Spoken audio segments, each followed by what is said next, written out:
સ્વામિનારાયણ વચનામૃત અંત્યનું 33મું. હા ભાઈ, તમે તો 33મું કાઢ્યું. ચાર માનાથી બુદ્ધિમાં ફેર ન પડે તેનું સંવત્સરાર્થો 85ના પાટણથી એકાદશીને દિવસ સ્વામી શ્રી સહજાનંદ મહારાજ શ્રી વેદાંતે દાદા કાશીના દરબારમાં શ્રી ગોપીનાથજીના મંદિર વિશે વિરાજમાન હતા ને સર્વ વસ્ત્ર ધારણ કર્યા હતા ને પોતાના મુખાગ્નિ આગળ પરમહંસોના દેશનાની વસ્તુની સભા કરાયેલી નથી હતી. પછી શ્રીજી મહારાજે સર્વ પરમહંસ આગળ એમ વાર્તા કરી, ધન દોલત સ્ત્રી અને પુત્ર યાદી જે પદાર્થ જેને કરીને તેની બુદ્ધિમાં ફેર પડે નહીં અને એને અંતે કોઈને વિશે આશા આવે નહીં એવા તો સત્સંગમાં થોડા ગણતરી ભગવાનની આ ભક્તિ કરવી, એમાં 4 પ્રકારના ભક્તો: આર્તો, જિજ્ઞાસુ, અર્થાર્થી ને જ્ઞાની. એમાં આર્તો, જિજ્ઞાસુ ને અર્થાર્થી એ સકામ ભક્તિ છે. સકામ ભક્તિ એ કરીને ભગવાન પ્રસન્ન થાય તો આપણી સકામ ઈચ્છા, સકામ કામના પૂરી કરે વખત પણ અંતે એ પ્રસન્નતા નાશવંત. કારણ કે આ લોક સ્વપ્નાતુલ છે, આ લોક જ નાશવંત છે.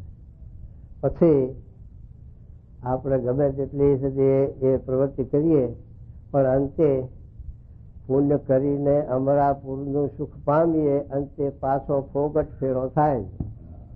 તમે ધન માગો, દીકરા માગો, વૈભવ માગો, દેહની રક્ષા માગો, તો પહેલા જ એ કહી દીધું ભગવાન ને નરસિંહ ભગવાન આગળ કે તમે મારા દેહની રક્ષા કરી એને હું રક્ષા માનતો નથી. કારણ કે દેહની રક્ષા ગમે તેટલી કરો તોય પણ દેહનું આયુષ નિર્માણ પૂરું થાય એટલે દેહ રહેવાનો નહીં. યુગના પ્રમાણમાં ભગવાનના દેહ પણ નથી રહ્યા. યુગના પ્રમાણમાં રહ્યા. સતયુગમાં આયુષ લાંબા હતા તો રામચંદ્રજી 11, 12, 13 હજાર વર્ષ રહ્યા હતા એ વખતમાં. કૃષ્ણ ભગવાનના વખતમાં 100-150 વર્ષની આયુષ તો હવા રહ્યા હતા. અત્યારે કઈ આયુષનો નિર્ધારિત મહારાજ 50 વર્ષે હાલ્યા ગયા. એટલે એવા ભગવાનના દેહ તો સ્વતંત્ર છે, ભગવાન ધારો તો રહી શકે, છતાં પણ નથી રહ્યા. એમાં મૃત્યુલોકમાં જે 2 મોટા ડાક્ટરો હોય વિલાયત પાસેલા, અને બે ડાક્ટર 2 કાંટા ચાલી રહ્યા હોય તો મેથી હાલ્યો જાય. કોઈ ઉગાડવા કોઈ સમજ નથી. એ તો આ ટેકા તે ઘરને ખખડ્યું હોય તો ટેકો મેળીને 5 દાડા નભાવી એમના શરીરને. આ જે પંચભૂતનું દેહ છે તેમાં કઈ હાજુ માજુ પેલું થાય તો ટેકા, પણ પછી જેની તૂટી એની બૂટી નથી. એ માટે એની જે જતન કરીએ એ મહારાજ કે અજ્ઞાન છે. જેનો નાશ બનશે એને અમર કરવા માટે જે આપણે છે તે ધોળા કરીએ છીએ એ આપણું અજ્ઞાન. અને જે અખંડ છે, અવિનાશી છે, અને એના માટે કાળક્રમનો માયાનો હુકમ નથી, અને એના માટે છે તે આપણે નાશ સમજીએ તો એ આપણું અજ્ઞાન. એને દુઃખ સમજી સમજાયું ફલાણા ભાઈ નો વાજટ લાગી. આત્મા કોઈને ના વર્ગે તો સારું. આત્માને કોઈની વજન ના લાગે તો એક વ્યામ છે અને કર્મ બંધન છે.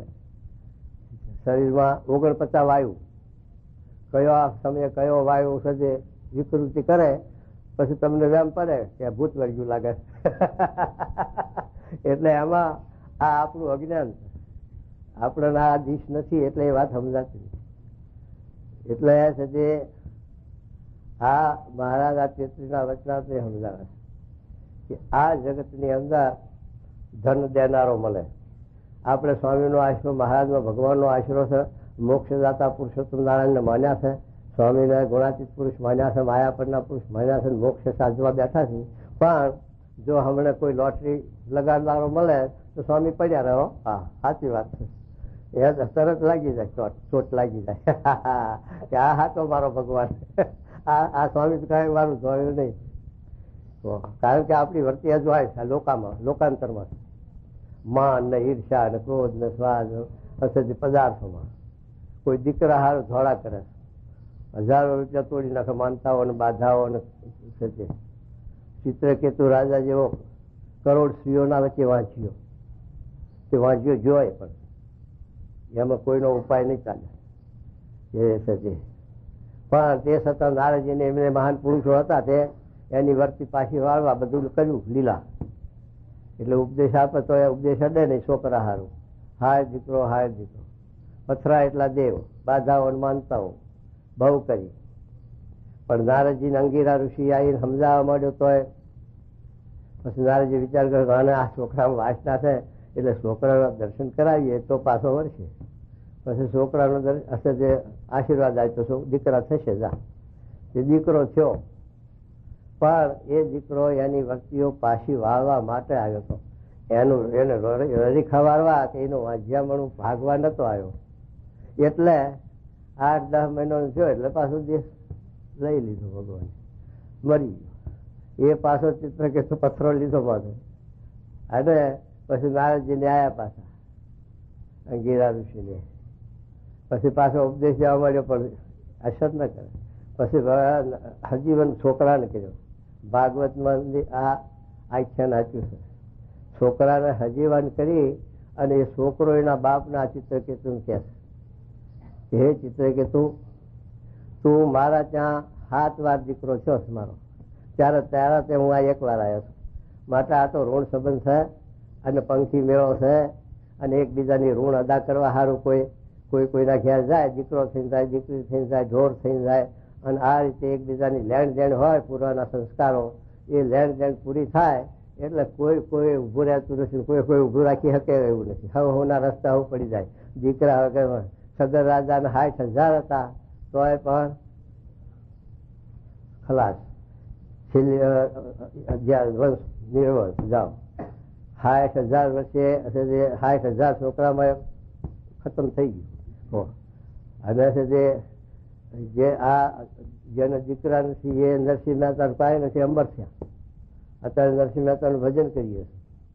કરોડો છોકરા હશે એને કોઈ સંભાળતો નહીં હોય. અને નરસિંહ મહેતાનું ભજન કરીશું. નરસિંહ મહેતાના દીકરા મળ્યા, ખડકાલ્યો ખડખડી, ભલું થયું ભાગી જંજાળ, સુખે ભજીશું શ્રી ગોપાલ. આપણી વર્તી એવી થાય ખરી? કોઈ વિચાર કરો. અત્યારે સમજણની વાત કરવાની. ભગવાન એકના અનેક અનેકના એક કરે એ ભગવાનની લીલા. પણ આપણે સમજણમાં એક લાઈન રાખવી તો આપણા રસ્તે તે આ શોભ મટી જાય, વિક્ષેપ મટી જાય. અને આંખ મીચાય તે દુનિયા ડૂબ ગઈ. રાજ હોય તો છે, કરોડ છોકરા હોય તો છે, વાંચ્યો હોય તો છે, પછી ક્યાં જોવાનું છે? આંખ મીચાય એટલે છે કશું? તો પછી એના માટે શું, શા માટે સાચી કૂટવી, હાય વલુરા કરવા કહો? એ અજ્ઞાન ખરું કે નહીં? તો એ માટે સમજવાની વાત છે. તો મારે એ સમજાવે છે કે ધન દેનાર મળે, પૈસા આપનાર મળે તો ભગવાન મોક્ષ, આ કલ્યાણ દાતા મોક્ષ દાતા ભગવાન પડ્યા રહે. હા, અને એમાં પ્રતીતિ આવી જાય. કોઈ દીકરા દેનારા મળે તો એમાં પ્રતીતિ આવી જાય. એ ગ્રાહ દેનાર, રાજ મળે, રોગ મટાડનાર મળે તો ઘણા ધોળા કરે છે, દોરાન ધાગા મંત્રન તંત્રન, પણ કાંઈ મળતું નથી. અને ધીરજ રહે નહીં એટલા સારું ધોળા કરે. એટલે મહારાજ કહે છે કે આવી રીતે પ્રલોભન આપનાર મળે આ લોકનું તો જીવની વર્તીઓ ભમી જાય, ભગવાન પડ્યા રહે અને એ બાજુ વળી જાય. એટલે મહારાજ આમાં સમજાવે છે કે ધન દેનાર મળે, દીકરા દેનાર મળે, પુત્ર દેનાર મળે, કે એવી રીતે પ્રલોભન મળે તો ભગવાનની આપણે ભક્તિ કરીએ છીએ પણ ભગવાન પડ્યા રહે અને થાય. અને આ તો એવું પ્રલોભન નથી, છતાં પણ આપણી એક નિષ્ઠા તો છે જ નહીં. કારણ કે આપણે ગામડામાં બધા જોઈએ છીએ, રામનું ભજન કરતા હોય કે કૃષ્ણનું કરતા હોય કે શંકર ભગવાનનું કરતા હોય, પણ ભેગા બધા 33 કરોડ દેવા હોય પાછા ભેગા હોય. નિષ્ઠા તો એક ના હોય, એ તો ચોક્કસ. એક ધારી, એક નિષ્ઠા, એક ગુરુ કા આશરા, એક ગુરુ की आश और अंत उदास, એ લાઈન નહીં મળે. અને એ લાઈન ન મળે ત્યાં વેચાનો છોકરો કોને બાપ છે એ કહો? છે ઠેકાણું? કોણ આવીને હોય ઘડીમાં છે તમને સંભાળું, ઘડી પેલા સંભાળું, ઘડી પેલા હોય, એમાં કોઈ પછી આવે કરવા ઢુકડો રક્ષા કરવા? પણ એક જ હાકીનો કે આમના ઉપર જ આધાર છે, આપવું જ પડશે તો આવે કે ના આવે? હાકીને બળા દેવ એ વિચાર કરો ખબર પડે. તો એ આપણી દ્રઢતા ન મળે કહો.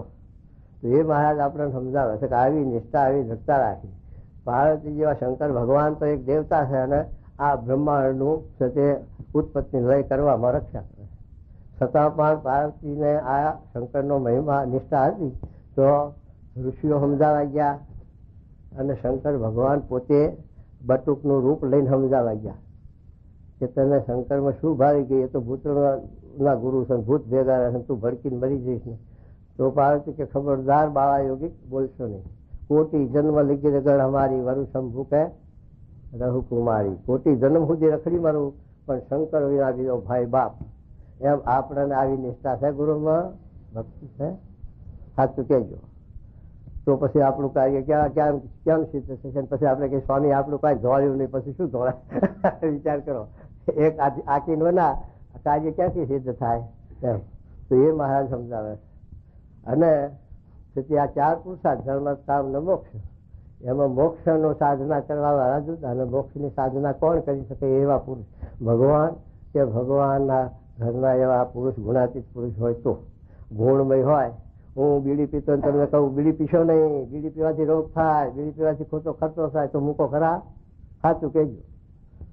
એટલે એ તો આ ગુણાતીત આપણને પુરુષ મળ્યા છે તો ગુણાતીત બનાવી શકે ને, કે બાકી ગુણમય જીવ મળ્યા હોય એ ગુણાતીત ક્યાંથી બનાવશે? કારણ કે એના આધાર પ્રલોભન હોય. તો એ માયા સારી રીતે આપણા માયા પરના પુરુષ મળ્યા તો આ લોકનું પ્રલોભન આપણે મૂકી દેવું. એ તો આપણા પ્રારબ્ધ અનુસાર આવશે જ. એ આપણે બાધા માનતા નહીં કરવી પડે. આ મનુષ્ય દેહમાં આપણને વિશ્વાસ, શ્રદ્ધા નથી એટલે આ ધોળા કરીએ છીએ. પણ આ પશુ પક્ષી છે એ બુદ્ધિ વિચાર કરો, 84 લાખ યોની છે. એક મનુષ્યોની સિવાય 83 લાખ યોની. એમાં ઉદ્ભિદ, સ્વેદજ, અંડજ, જરાયુજ. જરાયુજ એટલે ઓળમાંથી થનાર 21 લાખ, ઈંડામાંથી થનારી 21 લાખ જીવ છે. આ વનસ્પતિ ઉદ્ભિદ એટલે વનસ્પતિમાંથી થનારી 21 લાખ યોની છે. અને આ સ્વેદજ એટલે પરસેવામાંથી થનારી 21 લાખ યોની છે. એવી 84 લાખ યોની આપણા શાસ્ત્રોમાં લખી.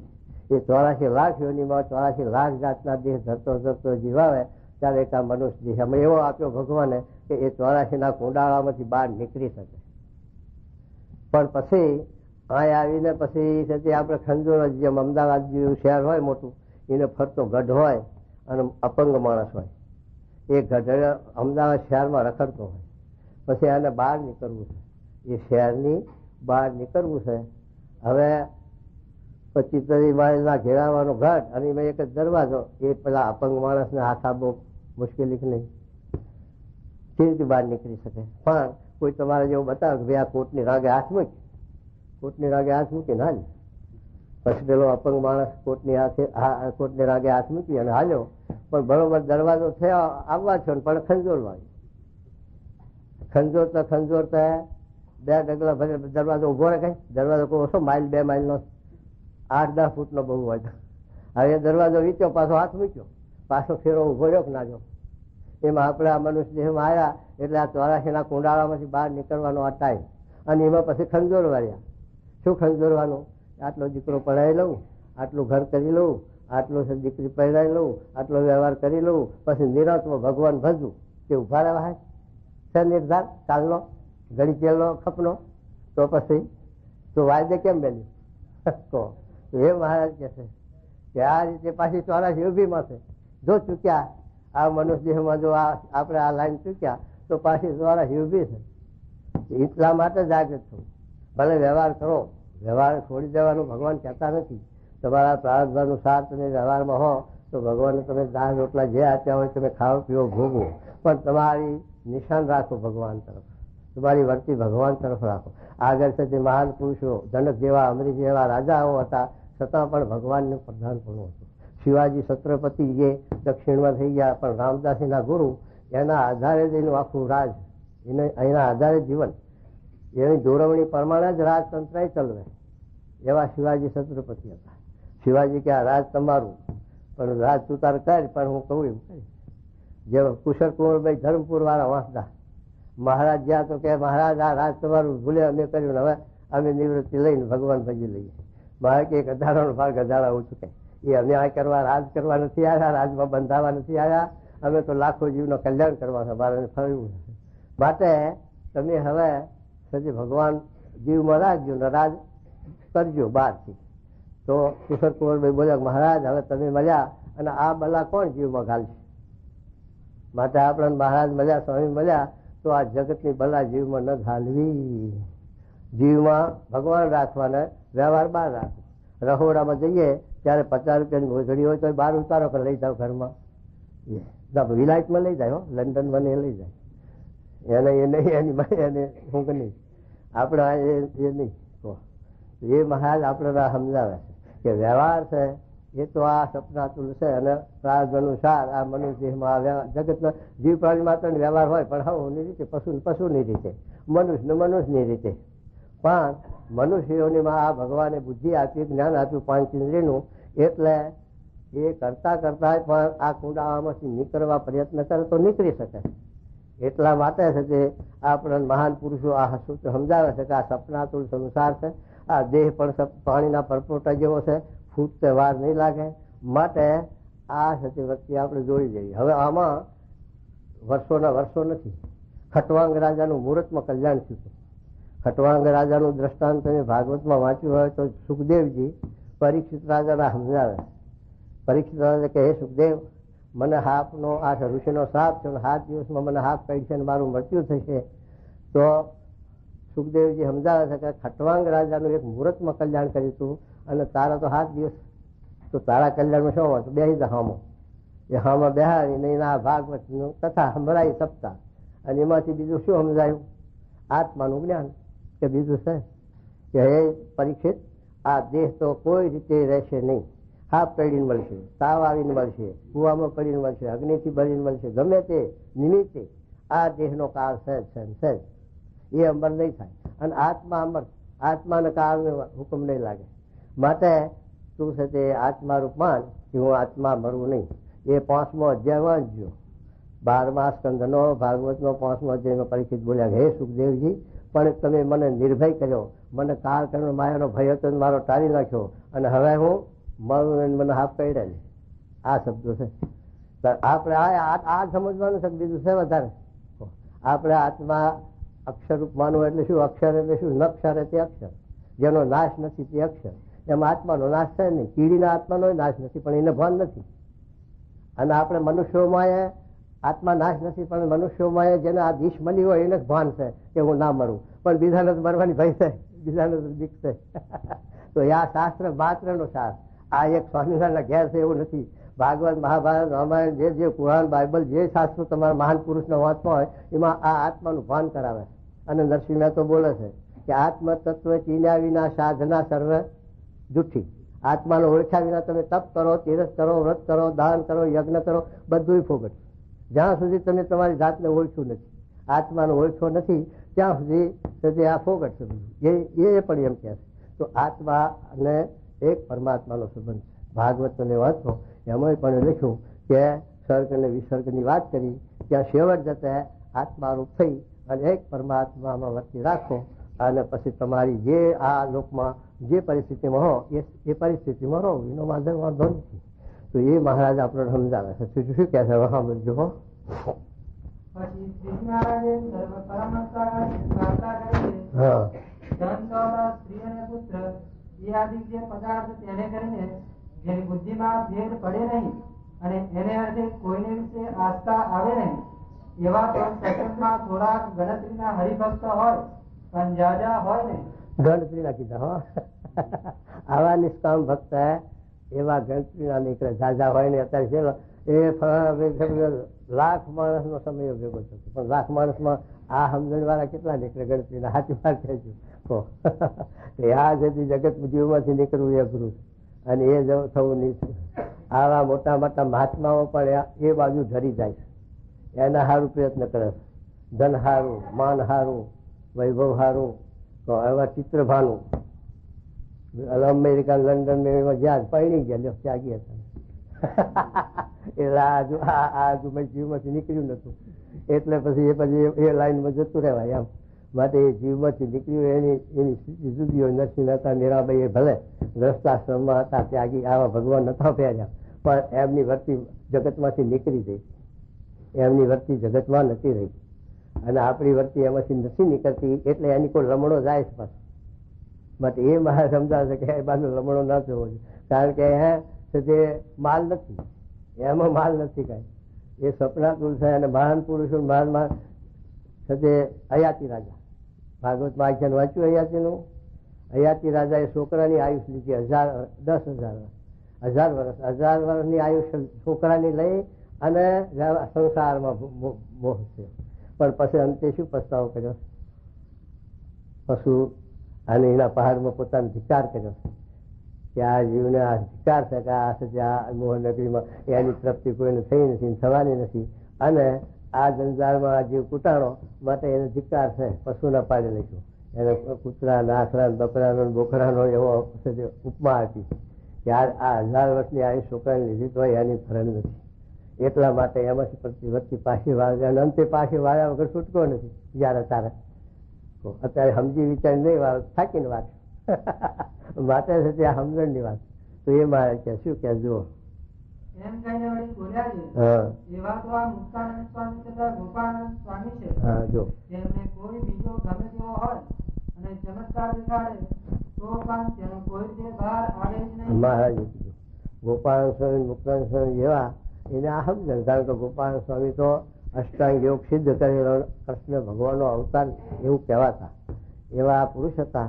એટલે એને આ સમજે વિચારીના જગતનો મોહ છોડેલો, એટલે એને એમાં ભક્તિ ન રહે.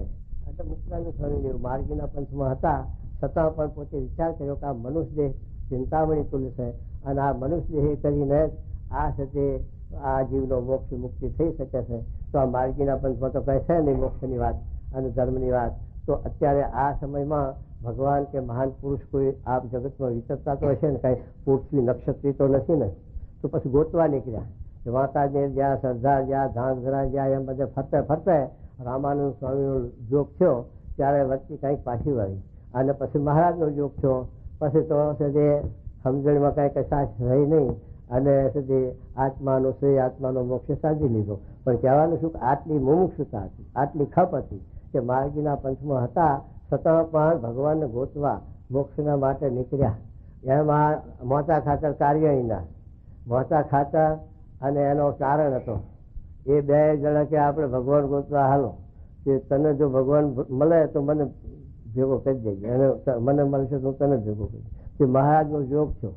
હવે એ સાથે આવી મુમુક્ષુતા, આવી ખપ. અમારા ધીરધરભાઈ વડતાલની અંદર ગોરધન કોઠારી હતા, શાસ્ત્રાના વાણિયા હતા.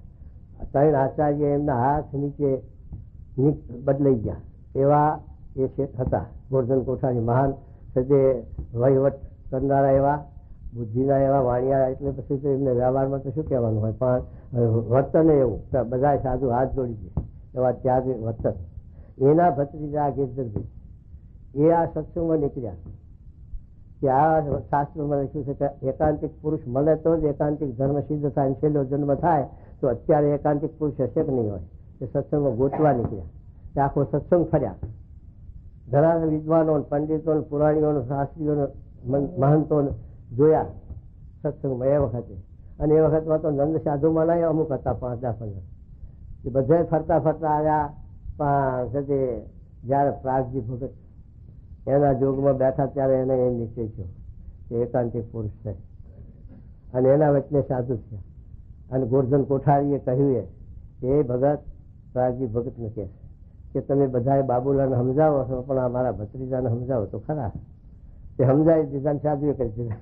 અને ગોરધન કોઠારીને કે તમે ધક્કો ના દો તો સમજાવું, કે એમાં કઈ સત્સંગ કરવામાં ધક્કો નહીં દઉં.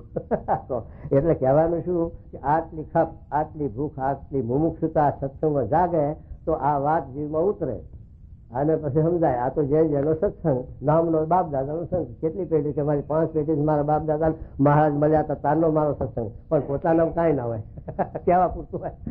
એ સત્સંગ ના કહેવાય. સત્સંગ તો જીવનો જોઈએ, જાતનો જોઈએ. એ કે જો અને કેવો આવે છે કોઈનો બહાર ન આવે. હા જો તો જે એમ સમજતો હોય આ દેહથી નોકરી આત્માથી હું છું, અને જે હું પ્રકાશમાન સત્તારૂપ છું, અને જે મારા સ્વરૂપ વિશે પ્રત્યક્ષ ભગવાન અખંડ વિરાજમાન. ક્યાં છે ભગવાન? કાશી, હરિદ્વાર કે વડતાલ કે અમદાવાદ બોલતા હે ભગવાન ક્યાં છે? મારા ત્યાં બતાવે છે વાપરો. કોઈને એ બાજુ દ્રષ્ટિ થાય ખરી? કૃષ્ણ ભગવાન વાહે પડ્યો હતો. કોણ? હિરણ્યકશિપુ. હિરણ્યકશિપુ ભગવાન વાહે પડ્યો કે એને મારું તારે રહું. મારા ભાઈને માર્યો છે ને હરણાક્ષ છે ને, એટલે વેર બંધાણું ભગવાન હારે. ભગવાન વાહે પડ્યો. ભગવાન વિચાર કર્યો કે આ મારા વાહે પડ્યો છે, સાલ નહીં મૂકે. પણ એવું એક સ્થાન છે કે અહીંયા ગોત છે નહીં, અહીં ગરી દો. આ નહીં ગોતે, બહાર ગોતવા પડશે. એ વાત મારા શું કે આ દેહથી જે આત્મા નોખો ચૈતન્ય આત્મા તે હું છું.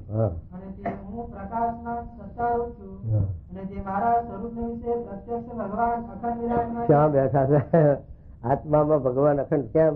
ફૂલમાં સુગંધ, તલમાં તેલ, દૂધમાં ઘી, અને એવી રીતે ગોળમાં ગરપણ. એમ આત્મામાં ભગવાનનો વાસ છે, પણ 4 પ્રકાર. કારણ 4 પ્રકાર કેમ? કે પામર જીવ છે એટલે સામાન્ય બધા જીવ પ્રાણી માત્રમાં ભગવાન રહેલા છે, પણ એ કર્મ ફળદાતા. એના કર્મનો બદલો ભગવાન આપ્યા કરે. અને પછી જે વિષય છે એમાં સાક્ષી રૂપે રહ્યા છે. સાક્ષી રૂપે એટલે ભગવાન આપણે કોર્ટમાં કેસ કરીએ ત્યારે દર્શનીય પુરાવો માગે કે નહીં, તો જ કેસ ચાલુ કરે. એમ દર્શનીય પુરાવો ભગવાનને જોઈએ ખરો? ભગવાન પોતે જ દર્શનીય છે.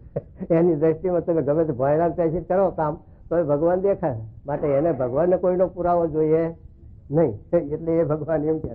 માટે વિષય જીવમાં સાક્ષી રૂપે રહ્યા. અને મુમુક્ષુમાં જાણ પડે. મુમુક્ષુને જાણ પડે એટલે શું કે મારી ગાડી કયા પાટે જાય, પછી ભૂલી તો નહીં પડી ને. એમ એ મુમુક્ષુ કહેવાય, ખપવાળો, મોક્ષ ભાગી. અને મુક્ત એમાં સાક્ષાત્કાર જાય. જે માયાથી મુકાણો એમાં ભગવાન અખંડ રહ્યા છે, સાક્ષાત્કાર. એટલે આવી રીતે ભગવાન રહ્યા છે, પણ પાત્રની તાકાત પાડે. જેમ સૂર્યનો પ્રકાશ બધા ઉપર સરખો પડે ને, સૂર્યમાં વાંક શકાય, પણ પદાર્થ ઉપર વાંક. પાણી હોય નેત્રેલું, એમાં પ્રતિબિંબ કેવું દેખાય, કાચમાં કેવું દેખાય, પથરા ઉપર કેવું દેખાય. એટલે પથરાનું મલિનતા છે તેમાં પ્રતિબિંબ ના દેખાય સૂર્યનું. અને કાચ નિર્મળ છે તો દેખાય. એમ તમારો આત્મા નિર્મળ હોય તો પ્રતિબિંબ દેખાય, અને આત્મા મલિન હોય તો ઓછું દેખાય, ના દેખાય. પણ મૂળ રહ્યા છે બધા એમ. તો એ કે છે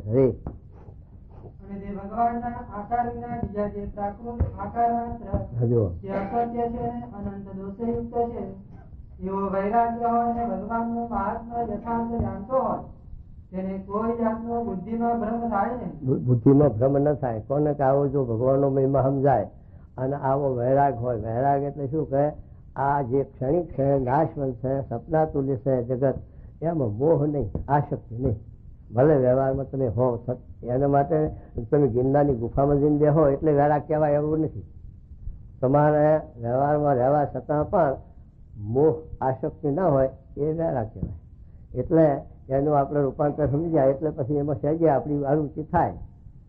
આપણે સોમલને ખાંડ, સોમલની મુઠ્ઠી પડી હોય, ખાંડ નહીં પડી હોય તો બાળકને મૂકો તો બેમાં હાથ નાખશે, કારણ કે એને ભાન નથી. તમે નાખશો, તમને ભાન છે કે આ મોઢા અડાડાય નહીં, આ ઝેર મરી જવાય તરત, અને આ ન ખાય. એ એટલું જ્ઞાન છે. એમ આ તમને આટલું જ્ઞાન થાય આ જગતનો વ્યવહારનું કે આ બંધનકારી છે ને આ મોક્ષદાયક, તો તમે ભૂલા નહીં પડો.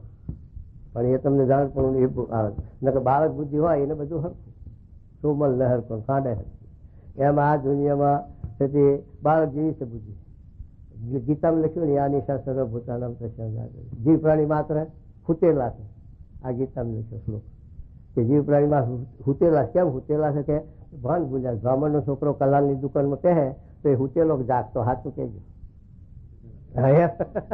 એનું એ કર્તવ્ય છે, એને એ ભાન નથી. એટલે આવી રીતે જે આવા માણસ મનુષ્ય થઈ હારા અને અવરા રસ્તે જાય તો એ હુતેલો છે.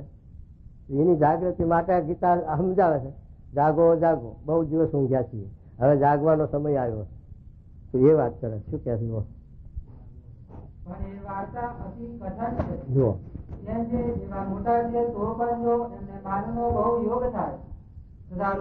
સોનામણના ઢગલા આગળ પડવા લાગે તથા રૂપાણી જે સ્ત્રીઓ તેનો યોગ થાય તો એ ત્યાગી છે, તોય પણ એને કરીને એમનું ઠેકાણું રહે નહીં. મહારાજ કોને કે છે? કોનું નામ લીધું? હે? ગોપાલ મુકાન પેલા શું કીધું? એવો ફેરધોમાં ફાર ફેર ના પડે તો એવા ગોપાલન મુક્તાન પછી શું કે મહારાજ કે જો આ તે જોગ થાય પૈસાનો, સ્ત્રીનો, દ્રવ્યનો કે માનનો બધાનો, તો એ એવા મોટા છે છતાં પણ ઉતરતા જેવા રહે કે ના રહે. આ એમના માથે તો પછી સામાન્ય આપણા જીવની તો શું ગતિ, આપણા જીવનું તો શું દશા થાય એ વિચાર કરો. તો એ મહારાજ સમજાવે તો એ ત્યાગી છે તોય પણ એને કરીને એનું ઠેકાણું રહે નહીં. જો અને જો એવો યોગ થાય તો આજ આપણા ત્યાગીમાં જે અતિ ઉતરતો હશે તે જેવા પણ રહે કે ન રહે તેની પરવાની હવાય છે એમના એવા રહે કે ના રહે એ મહારાજ ભવિષ્ય છે. હા કેમ કે એ પદાર્થનો તો યોગ જ એવો છે જેમાં આપણ સર્વ બેઠા છીએ તે કેવા ડાયા છીએ, પણ જો દારૂના શીશાનું પાન કર્યું હોય, જો આપણે બધા ડાયા બુદ્ધિ વાળા છે કેવા બેઠા છે, પણ હમણાં દારૂની બાટલી પાવજો ભાન રહે, પછી લુગડાનું એ પછી લુગડાનું એ ભાન રાખ થઈ ગયું, પછી બધું ભૂલી જવાય. અમારે બદલપુર ના પેલા કોતરામાં બહુ જોયા, કોતરામાં નદીના રેતમાં લુગડો પણ પડ્યો હોય, હાર ઉઠતા હોય ધૂળમાં, બખારા બપોર તાપમાં દારૂ પીપીને કાંટા થયા હોય. એટલે મારે કહે કે દારૂના જે બુદ્ધિ વાળા ડાયા આપણે હારા હારા છીએ છતાં પણ જો હમણાં એનો કેપ ચડાયો તો ભાન ન રહે. તો શું કે જુઓ જેમ આપણ સર્વે અહીં બેઠા છીએ જુઓ તે કેવા ડાયા છીએ, પણ જો દારૂના શીશાનું પાન કર્યું હોય તો કાંઈ હા રહે નહીં. પદાર્થનો સંગ જરૂર લાગ્યા વિના રહે, જરૂર પદાર્થનો સંગ લાગ્યા વગર રહે નહીં. તો એ મારે કે છે માટે પદાર્થનો યોગ જો ન થવા દે તો એથી બચે. એથી બચે એટલા સારું આ મહારાજે જોગ નથી આપ્યો. એમ કરતે કરતે બચે, અને બચતા બચે જયારે સિદ્ધ થાય ત્યારે પછી એને પદાર્થો બંધન ન કરે, વિકાર ન કરે. એ મહારાજ કે છે પછી એને એ જોગ નડે નહીં. પણ શરૂઆતમાં એને આ સાધન દશા એટલે જરૂર છે તે એને બંધન કરે. એટલે મહારાજે જો આ વાળો કે ત્યાં લાલ લુગડું હોય દેખાય ખરું, પાછા મંદિરમાં ગમે તેલા ફરતા હોય બાઈઓ, પણ વાંચતા કશું એને સંસર્ગ. એટલે એ છે જે મહારાજ એ કહે છે કે આવી રીતે જરૂર ફારશે જોગ ભેગી હારો. ગાંધી મહાત્મા ગાંધીના આશ્રમમાં બધું ભેગી હારો હતો. તે ગાંધી મહાત્માનો મહિમા તો હતો, પણ પછી એમને આ અનુભવ થવા માંડ્યા મય. એટલે એમને એમ થયું કે આ જોગ ખોટો. અગ્નિના શેજારે ઘી ગમે તેવું થયાનું હોય મૂકો તો એ વાગડ્યા વગર રહે નહીં. તો આ જીવને આ એ જોગ છે. જોગ છે તે ભૂંડો. જોગી કંઈક આપણને લક્ષ્મીના ઢગલા ઉપર હાથેવા મૂક્યા હોય પછી આમ થાય નહીં, એ બહુ કઠણ ફેરફાર થઈ જાય, ભૂલ પડી જાય. માટે એ વિચાર એ જ આ સમજવાની વાત કે એવા ઢગલા ઉપર મૂક્યા હોય પણ આપણી બુદ્ધિ ફેરફાર ન થાય, એ ઉત્તમ વૈરાગની વાત છે. એમ તો એ મહારાજ કહે એનો યોગ થાય, એનો યોગ થયા એનો વૈરાગ્ય છે રખી મળે એનો યોગ થાય. અને એ વાર્તા શાસ્ત્રમાં પ્રસિદ્ધ છે જે એનો સંગ ભગવાન ન લાગે. ભગવાન ને એનો સંગ ન લાગે. ભગવાન ની ભગવાન એમાં ક્ષોભ ન પામે, વિકાર ન પામે, બંધાય નહીં, લેવાય લોભાય નહીં. કારણ કે એ ભગવાનની માયા છે, અનંતકોટી બ્રહ્માંડની આ માયા છે. મારે કે પેલા મદારી હોય તે ખેલ કરતો હોય એમાં આપણને મોહ થાય, આપણને એમાં આસક્તિ થાય, પણ એના છોકરાને ન થાય. કારણ કે એને અનુભવ છે કે આપણા પેટ સારું આ બધું લીલા કરે છે, પણ એમાં કઈ છે નહીં. તો એ મહારાજ કહે કે ભગવાનની આ લીલામાં ભગવાનના ભક્તને મોહ ન થાય, પાછી જગતના જીવને મોહ ઉભો તો બંધનકારી કરે. એનો સંત ભગવાન ન લાગે જે કહ્યું છે જે ઋષિ નારાયણ વૃત્તે તથા એ અન્ય સ્વતઃ પરિવૃતાદપી વિદ્યતિ સ્મ. પછી શ્રી નારાયણ એમ બોલ્યા છે વાસુદેવ ભગવાનનો એકાંતિક ભક્ત કેને કહીએ? તો જેને વિશે સ્વધર્મ, જ્ઞાન, વૈરાગ્ય અને મહાત્મયુક્ત એવી વાસુદેવ ભગવાનની અનન્ય ભક્તિ એટલાવાના હોય તેને એકાંતિક ભક્ત કહે. આ એકાંતિક ભક્ત આ સ્કંદ પુરાણમાં વાસુદેવ માત્યમ એ નામનો જે 32 અધ્યાય આચા છે.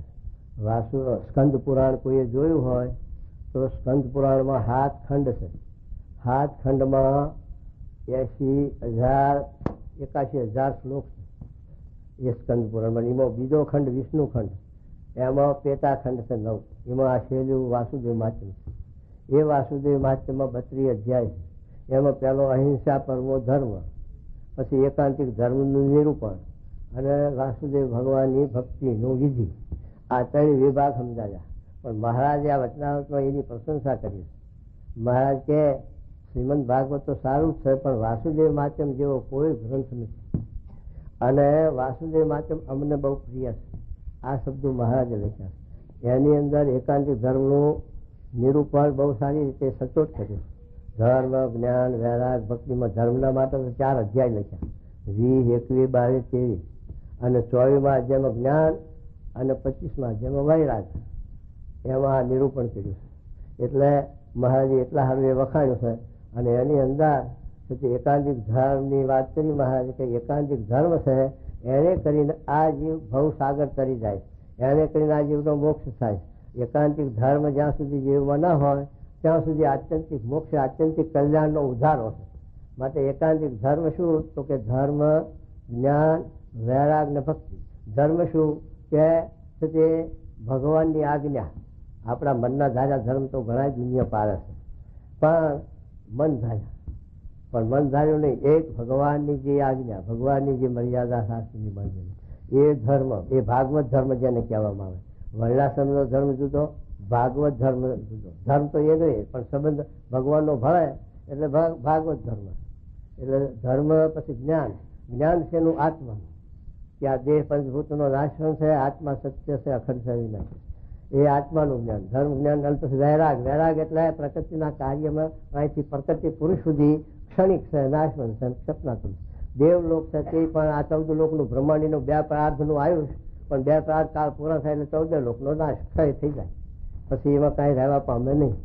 તો એવી રીતે સુધી આ વૈરાગ વિજ્ઞાન. પછી ભગવાનની ભક્તિ. ભક્તિ એટલે ભગવાનને વિશે આ પ્રેમ, એક ભગવાનનો માત્ર.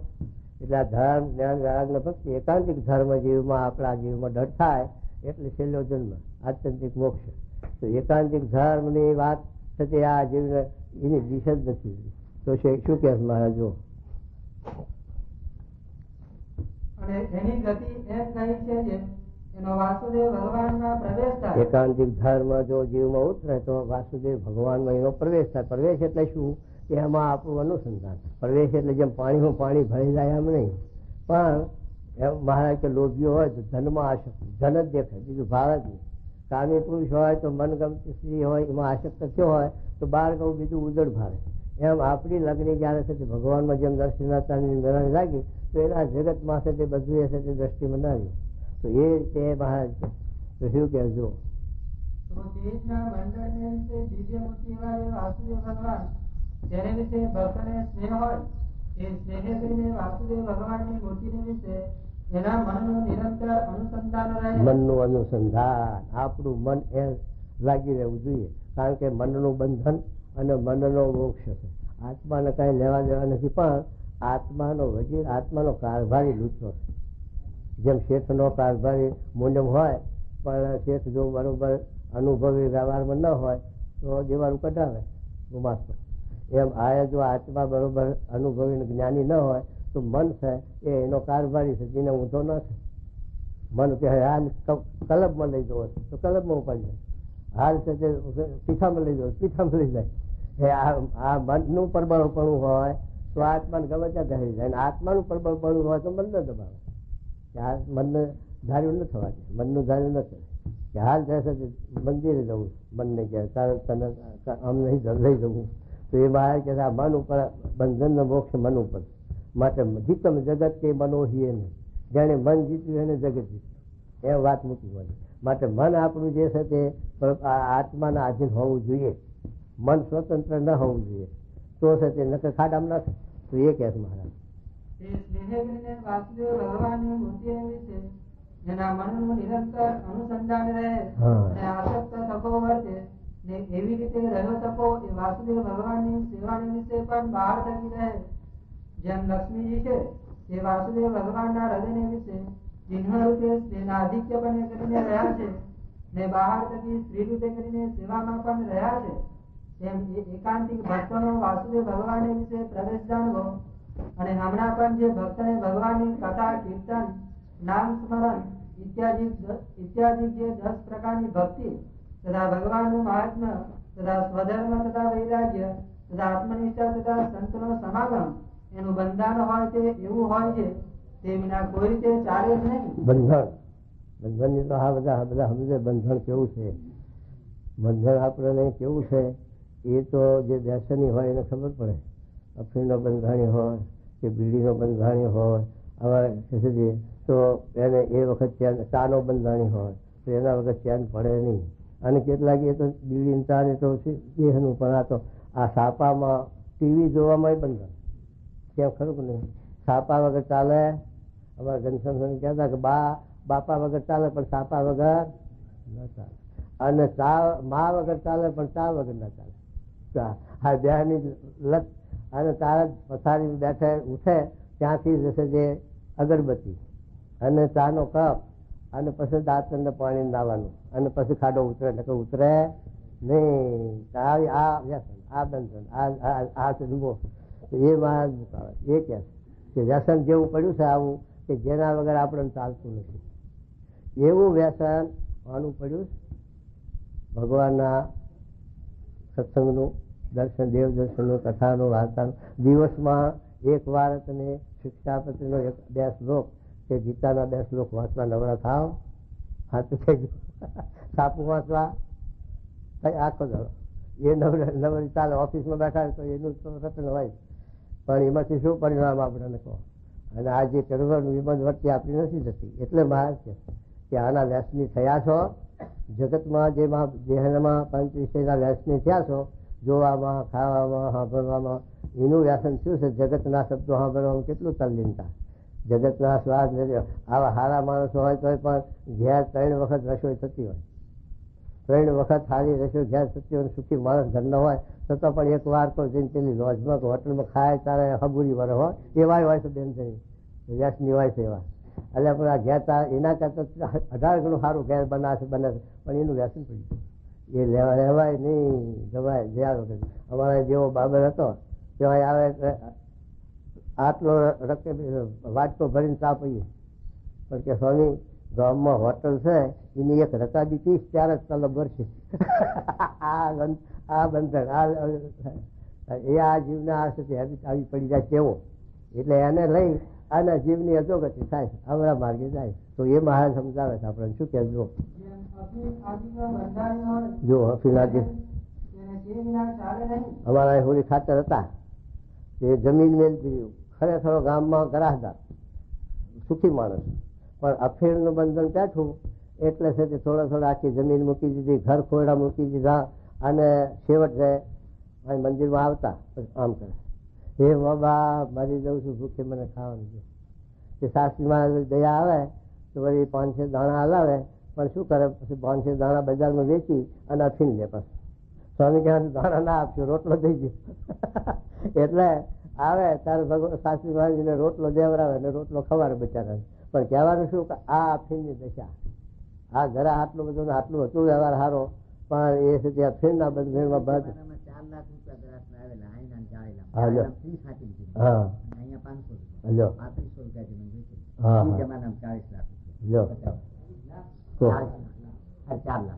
₹40 લાખ ને 4 લાખ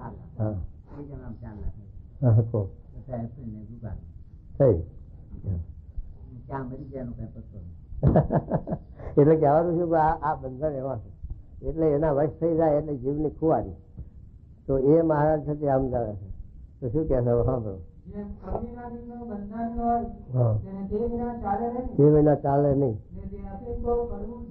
અફીણ તો કરવું ઝેર છે તો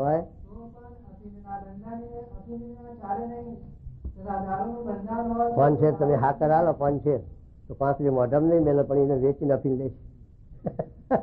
એવી હાકર જેવી વસ્તુ વેચીને ઝેર ખાશી. આ જીવનો સ્વભાવ જો.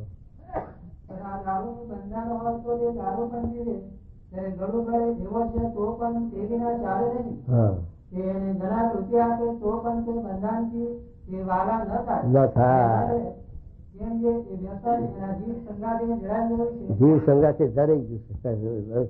અમારા મસૂર કાકા હતા અટલાદરામાં, જેને મંદિર કરાવ્યું આખું. 70 વીઘા જમીન તો ગરાહમાં હતી, મંદિરના ગરાહમાં 70 વીઘા જમીન સુધી મંદિરને થારમાં હતી. એવા પુરુષ પણ એક બીડીનું વ્યસન હતું તે શાસ્ત્રી મહારાજે 5 વખત પાણી મેલાયું એ પાણી લ્યો હાથમાં, આજથી બીડી નથી હાલ. પછી વળી પાછા 2-4 દાડા જાય એટલે ખાનગી પીતા થાય, પછી ઉગાડ થઈ જાય. એવા 5 વખત સ્વામી એ બીડી મુકાય, પણ બીડી ગઈ નહીં. આ વ્યસન કેટલું બધું કહો. એ જીવને ડર થઈ ગયો. તો શું કે જુઓ, ભગવત ભક્તિ આદિ ક્રિયાનું બંધન થયું હોય, હા ગમે તેવો પુસ્તક થાય તો પણ તે વિના એને ચાલે નહીં. થયું જોયું? ગમે તેવા જોગમાં જાય, ગમે ત્યાં જાય. અમારા સાથે નંદાજીને શાસ્ત્રીમાં, નંદાજી બધા રખડીને થાકીને આવેલા, 9 વર્ષ સુધી તો વર્તમાન નતું લીધું. નંદાજીને આપણે કઈ સ્વામી પાસે વર્તમાન ધરાવ, કંઠી પહેરી લ્યો કે એમ નહીં, અનુભવ કરી પછી જાહેરાત કરી, પછી પસ્તાવો થાય ને કાઢી નાખીએ નહીં.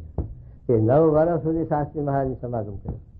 ત્યારે પછી એને વિશ્વાસ આવ્યો કે સાચા પુરુષ છે. તો મજૂર મહાજનની ઓફિસમાં હતા અમદાવાદમાં, એ વખતે પ્રધાન નહીં, મને મિનિસ્ટરમાં નતા. એ વખતે ઓફિસમાં લઈ જઈ અને અક્ષર પુરુષોત્તમનો ફોટો પધરાયો અને પોતે કંઠી એ વખતે પહેરી. એ વખતે શાસ્ત્રી મહારાજ નિયમ આપ્યો કે એક વચનામૃત અને 10 સ્વામીની વાતો વાંચી પછી ખાવું, ત્યાં સુધી ખાવું નહીં. તે ઠેઠ સુધી નિયમ પાડતા, પાર્લામેન્ટમાં ગયા, સમૂહમાં ગયા એવા. અને એમાં છે ખાવાની પાર્ટી થઈ. નંદાજી બધા મોટા એમના હોય ને, સાર કીધો નંદાજી હાલો જમવા, કે મારાથી નહીં જમાય. કેમ કે મેં નિયમ નહીં. નંદા આવું તમને ક્યાંથી લપકેઠું, આવું દેહ પડી જાય ભલે, એ તો ન પીવાય મારાથી. ભલે આ લવિંગ છે, મરી છે, હું છે, એનો કાવો કરીને પીવો એ બરોબર, પણ એ પેલું તો ડાળાય જ નહીં, ના લીધું. એટલે આવી રીતે નિયમ પાડી શકે. એમ પાડવા ધારે તો આ નિયમ પડે છે, પણ આપણને એ ટેવ ન પાડી હોય કે ના હોય એટલે એ પાડવું કઠણ પડે લોકો બીજાને. તો એ મહારાજ કહે છે કે આવી રીતે આવા વ્યસની થયા છો કે રોજ આપણે જ્યારે ટાઈમ તમને સવારમાં મળે કે ખાવા બેસવાની મેરેજ વાંચી લેવું. એમાં કેટલી 5 મિનિટ તમને 10 મિનિટ ના લાગે વાંચવામાં. એક વચનામૃત તો 5-10 વાતો વાંચવી હોય કે ભલે ગીતાનો એક જ શ્લોક વાંચવો હોય તો એમાં તમને ટાઈમ નથી જતો, પણ છતાં આપણે એ ટેવ પાડી નથી અને એ વ્યસન આપણને પડ્યું નથી, એટલે એ નથી થઈ શકતું. એમ બીજું બધું થાય છે પણ આ કામ નથી થતું. એટલે માટે મહારાજ કહે છે કે જેવા વ્યાસની આ થયા છો માયાના, એવા વ્યાસની આ તમે સત્સંગના થયા છો, કથાના, વાર્તાના, સમાગમના, અને એવું વ્યસન પડ્યું છે. તો એ કહે છે મહારાજ, શું કહે જો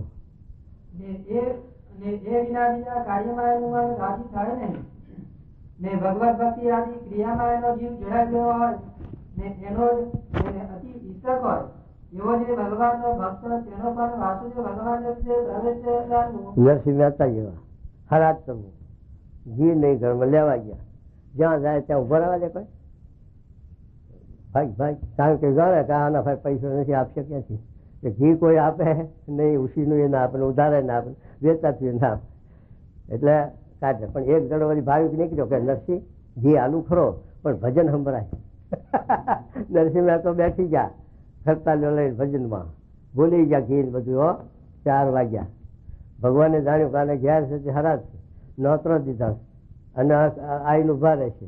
પછી ભગવાન નરસિંહનું રૂપ લઈને ગયા ઘી શનિવાર, અને જઈને ઘી આપી ઘરના કે લેવા હરાજ કરો. એ હરાજ કર્યું, બધું ધામધૂમ કર્યું ને નરસિંહને તો ઊંઘ ઉડી. 4 વાગે તે ચીડી આયા, લ્યો ઘી. અરે પણ શું લ્યો કે આ આઈને હરાજ થઈ ગયું, બધું થઈ ગયું. ત્યારે નરસિંહ ખબર પડી કે મારો સાંભળ્યો જરૂર આવીને આ કામ કરી ગયો લાગે. એમ છતાં આ ભગવાન આવી લગ્ન જોઈએ આપણે. તો એ મહારાજ કહે ભગવાન કામ કરે, હો આવી લગ્ન હોય તો ભગવાન કામ કરી જાય, પણ આપણી એવી લગ્ન લાગતી નહીં ને ભગવાન પછી ભરતા નહીં. તો હરે કે હજુ કેવો હોય શું કીધું? ભગવાનની સેવા વિના, ભગવાનની પ્રસન્નતા વિના ચતુર્ધા મુક્તિ નહીં છે. ચતુર્ધા મુક્તિ ને સમજો છો કે ભગવાનના સાનિધ્યમાં રહેવું, ભગવાનના લોકમાં રહેવું, ભગવાનના જેવું રૂપ પામવું અને ભગવાનના જેવું ઈશ્વરીય પામવું. તો વૈષ્ણવજન તો મુક્તિ ન માગે જન્મોજન અવતાર છે. શા માટે? કે સેવા માટે. એ વધારે વિશેષ કે મહારાજ.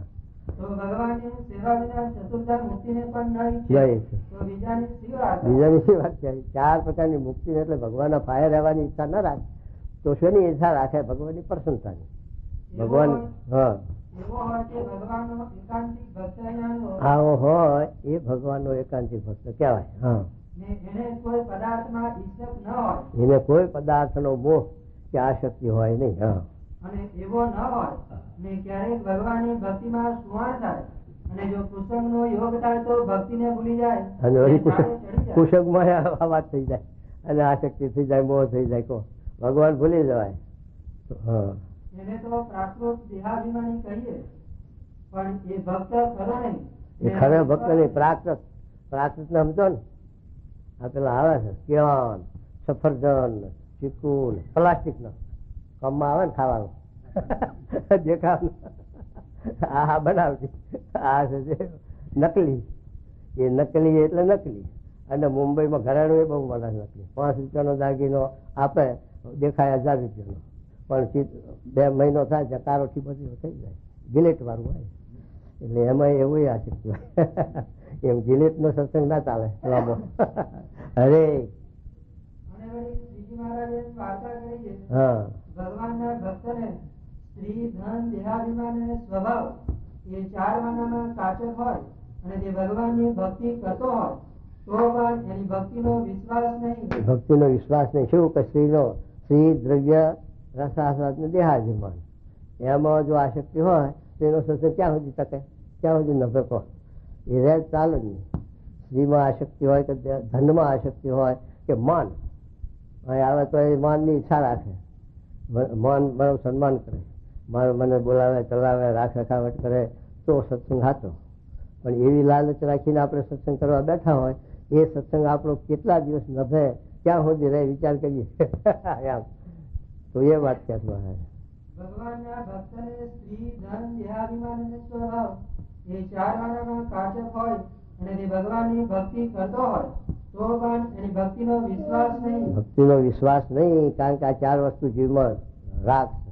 હા, એની ભક્તિમાં જરૂર વિઘ્ન આવે એમ છે. ક્યારેક એને સ્ત્રી ધનનો યોગ થાય તો ભક્તિનો ઠાર રહે નહીં. ઠેકાણું ન રહે. દ્રવ્યનો જોગ થાય, સ્ત્રીનો જોગ થાય કે માન મોટું મળે તોય છે એના સત્સંગનું ઠેકાણું ન રહે, ભરી જાય પેલામાં. એમ આદર સત્કાર કોઈ કરતો હોય, કુસંગી જેવા હોય, પણ એને આદર સત્કાર કરતા આવડે, બોલાવવું, રખાવું, રાખવું, રખાવું, તો એમાંય પણ ભરી જાય જીવ, એમાંય પણ સચ બંધ થઈ જાય, લેવાઈ જાય. એટલે સત્સંગનું ઠેકાણું ન રહે. પછી હરી ને તેમાં આસક્ત થઈ જાય તથા દેહાધ્યાસ હોય તો જ્યારે દેહમાં રોગાદિક કષ્ટ પ્રાપ્ત થાય તથા અન્ન વસ્ત્રાદિક ન મળે તથા કોઈ કઠણ વર્તમાન પાડવાની આજ્ઞા થાય ત્યારે પણ તેને ભક્તિમાં ભંગ થાય તે વિકળ થઈ જાય ને કઈ વિચાર ન રહે ને ચાળા ચૂસવા લાગે તથા કોઈ રીતનો સ્વભાવ હોય તેને સંત ટોકવા માંડે ને તે સ્વભાવ પ્રમાણે વર્તવા ન દે, બીજી રીતે વર્તાવે તો સત્સંગ આવે જ નહીં. સત્સંગ મૂકી દે એ પણ આ સ્વભાવ નહીં મૂકે, સત્સંગ મૂકશે. હા, તમે એને બહુ છે દેહાભિમાન ઉપર ટોકશો તો આવતો બંધ થશે. પણ એને એમ નહીં થાય કે આ મને આ સ્વભાવ છે એ મારા જીવના કલ્યાણના માર્ગમાં વિઘનરૂપ છે અને મને અધોગતિએ લઈ જશે, માટે આ સંત મારા વાલેશ્રી છે તો મારા સ્વભાવનું ખોદ છે, માટે મારે સ્વભાવ મૂકવા જોઈએ. એવી હવરી ભાવના, હવરી ઈચ્છા નહીં થાય અને સત્સંગમાં આવતો બંધ થઈ જશે. જો કાચે પડશે તો સત્સંગના મહિમામાં તો કે કોઈક રીતનો સ્વભાવ હોય તેને સંત ટોકવા માંડે ને તે સ્વભાવ પ્રમાણે વર્તવા ન દે, બીજી રીતે વર્તાવે ત્યારે પણ એ મૂંઝાય. એનો સંતના સમાગમમાં રહેવાય નહીં. જો રહેવાય નહીં ત્યારે ભક્તિ તે ક્યાંથી રહે? પછી ભક્તિ ક્યાંથી રહે? સત્સંગ ના રહે પછી ભક્તિ એ ક્યાંથી ઉભી રહે? માટે જેને દ્રઢ ભક્તિ ઈચ્છવી હોય તેને એ 4 વાનામાં કાચક રાખવી નહીં. જેને ભક્તિમાં દઢતા કરવી હોય અને ભગવાનની ભક્તિ કરવી હોય નિર્વિઘ્ન, તો આ 4 શ્રી, ધન, દેહાભિમાન, સ્વભાવ એ છોડી દો, એ રાખવું નહીં. એમાં આસક્તિ, મોહ ન રાખવું. હા, 4ની કાચક હોય તો પણ સમજીને ધીરે ધીરે ત્યાગ કરવી. 4 કાચક હોય આપણા જીવમાં હોય, દરેક ના જીવ હોય તો સ્વભાવ હોય, પણ થોડો ખપ વાળો હોય એ ત્યાગ કરે. તો વાસુદેવ ભગવાનની નિશ્ચય ભક્તિ થાય.